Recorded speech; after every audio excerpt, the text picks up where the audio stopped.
శివాయ గురవే నమః. మన పంచాంగం ప్రకారం మనకి 60 సంవత్సరాలు, 2 ఆయనాలు, 6 ఋతువులు, ఏ విధంగా మనకి పంచాంగం ఉందో సంకల్పంలో మనం చెప్పుకునేటట్టు, అట్లానే శాక్తేయులకు, అమ్మవారి ఉపాసకులకు కాలశక్తి విలాసం అనేటటువంటి గ్రంథంలో శాక్త అష్టాంగ పద్ధతి అనుంది. ఇప్పుడు కంచిపీఠం వారు, శృంగేరి పీఠం వారు, ఈ శంకర పరంపర వాళ్ళందరూ కూడా ఈ అష్టాంగాన్ని ప్రమాణంగా సంకల్పం చెప్తారు.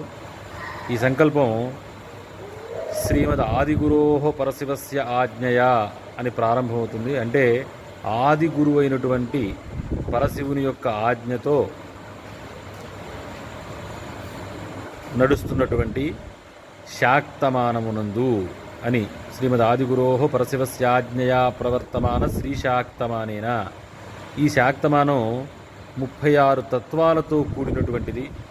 షట్త్రింశత్ తత్వాత్మక సకల తంత్ర ప్రపంచ సృష్టి స్థితి సంహార తిరోధానానుగ్రహకారిణ్యా చిద్రూపిణ్యా శ్రీ పరాశక్త్యా ఊర్ధ్వభ్రూ విభ్రమే.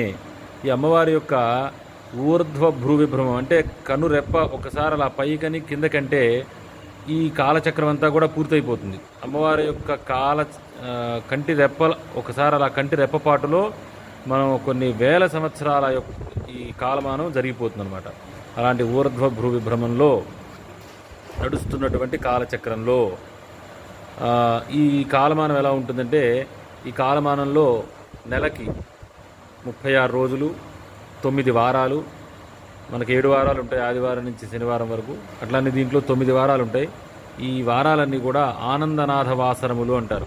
ప్రకాశానందనాథవాసరం, విమర్శానందనాథవాసరం, శుభగానందనాథవాసరం ఇట్లా ఉంటాయి. అట్లానే 16 మాసాలు ఉంటాయి. ఈ 16 మాసాలు అమ్మవారి యొక్క శ్రీచక్రంలో మధ్య త్రికోణం చుట్టూ ఉండేటటువంటి 16 తిథినిత్యులు ఉంటాయి. ఈ 16 తిథినిత్యులు కామేశ్వరి, భగవాలిని, నిత్యక్లిన్న, భేరుండ, వన్యవాసిని ఇట్లా చెప్తారు. ఈ 16 దేవతలు ఈ మాసానికి అధిపతులు. అట్లానే 36 సంవత్సరాలు ఉంటాయి. 16 నెలలు ఒక సంవత్సరం. ఆ సంవత్సరాలు కూడా ఈ 36ని తత్వవర్షములు అంటారు. శివతత్వ వర్షం, శక్తితత్వ వర్షం, ఈశ్వరతత్వ వర్షం, ఇట్లా శివశక్తి సదాశివ ఈశ్వర శుద్ధ విద్య మాయా కళా విద్య రాగ కాల నీతి పురుష ప్రకృతి అహంకార బుద్ధి మనస్త్వక్ చక్షు శ్రోత్ర జిహ్వాఘ్రాణ వాక్పాణి పాద పాయూపస్థ సలిల పృథివీ తత్వాలు అనేటటువంటి 36 తత్వాలు ఉంటాయి. ఈ తత్వాలు సంవత్సరానికి పేర్లు. ఈ 36 సంవత్సరాలు పూర్తయితే